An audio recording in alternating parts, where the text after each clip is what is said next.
Good morning students. Video is especially for the class 8 modern public school. Students of modern public school. Class 8 के मेरे नन्हे मुन्ने छोटे छोटे प्यारे प्यारे बच्चों. स्टूडेंट्स, हमने force and friction first chapter जो स्टार्ट किया था, अब ये अपने अंत की ओर टेंड कर रहा है.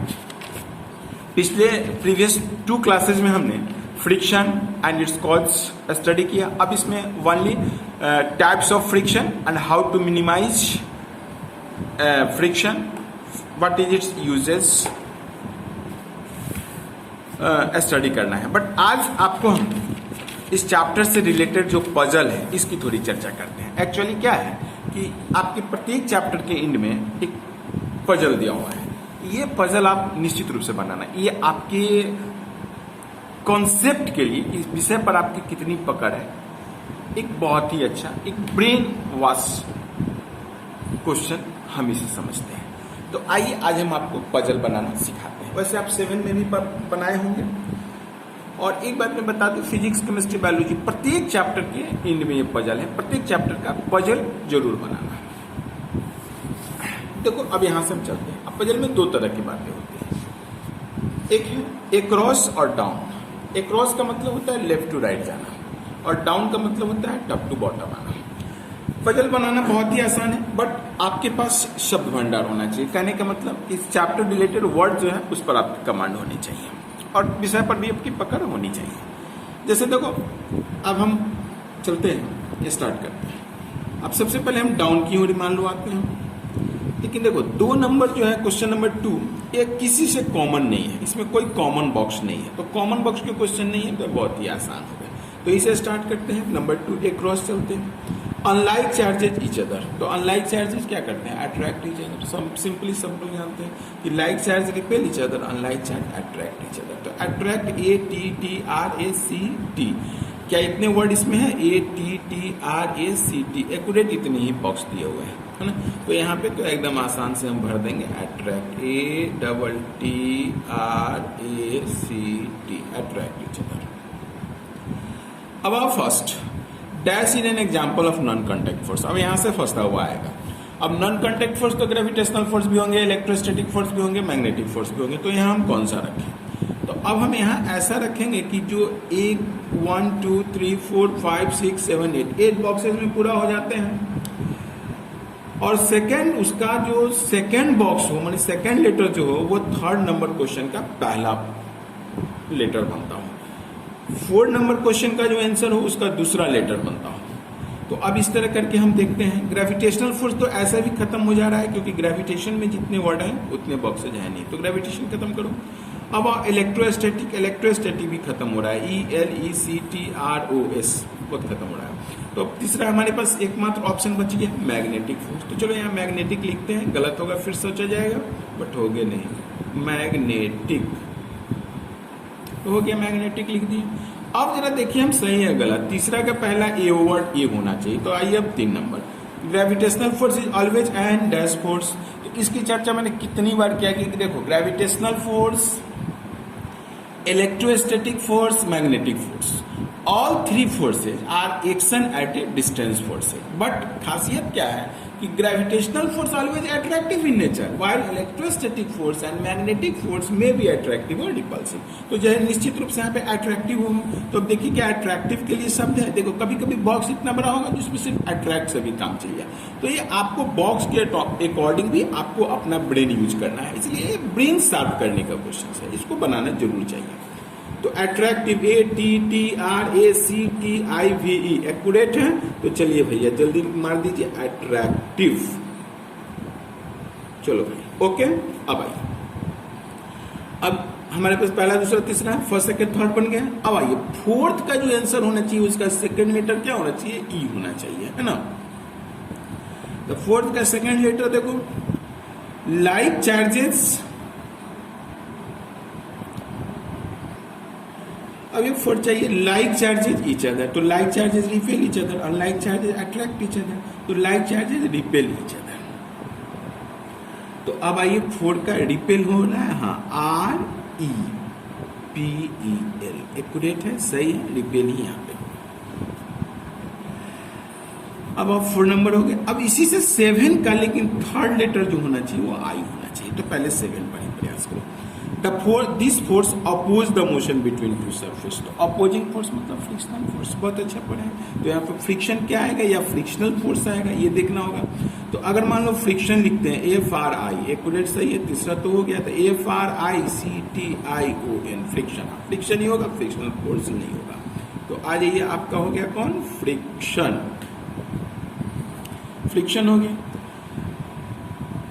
तो हमारा 1 नंबर हो गया, 2 हो गया, 3 हो गया, 4 हो गया, 7 हो गया। अब आएंगे 5 नंबर में। क्यों आएंगे 5 नंबर में जनाब? तो 5 नंबर हमारा कहाँ है? अब 5 नंबर का जो थर्ड होना चाहिए वो 7 का भी थर्ड होना चाहिए। अब तीसरा कॉमन होना चाहिए। तो 5 नंबर क्या है? Muscular force. मस्कुलर फोर्स क्या है? Contact force. Muscular force and friction force is contact force. तो तीसरा वर्ड क्या एन है, तो CON एकदम सही है। तो CONTACT कॉन्टैक्ट फोर्स हो गया, एक्यूरेट सही, 5 हो। अब आइए 6 और 8, मात्र 2 बचा। Sliding friction is dash rolling friction. इसकी चर्चा अब हम लोग इसके नेक्स्ट वीडियो में करेंगे। देखो स्लाइडिंग फ्रिक्शन और रोलिंग फ्रिक्शन क्या होता है।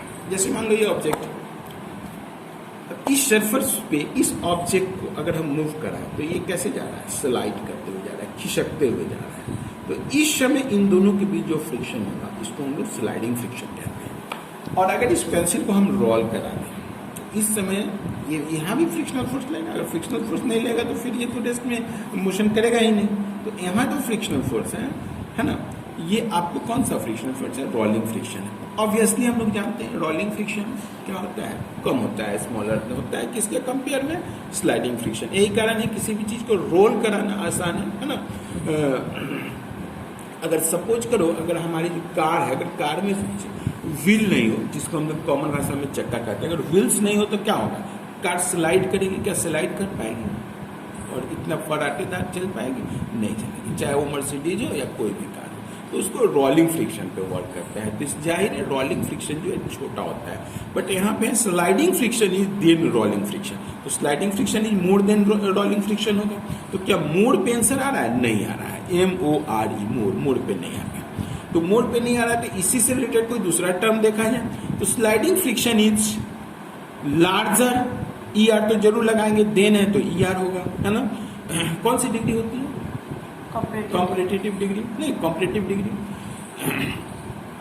तो यहाँ पे चूंकि कंपैरिजन कर रहे हैं तो कंपैरिजन करते समय देन लगाते हैं तो ER लगा देते हैं। Ram is taller than Shyam, तो यहाँ पे ग्रेटर होगा। तो क्या ग्रेटर पे आ रहा है? देखो तो बेटा GREATER।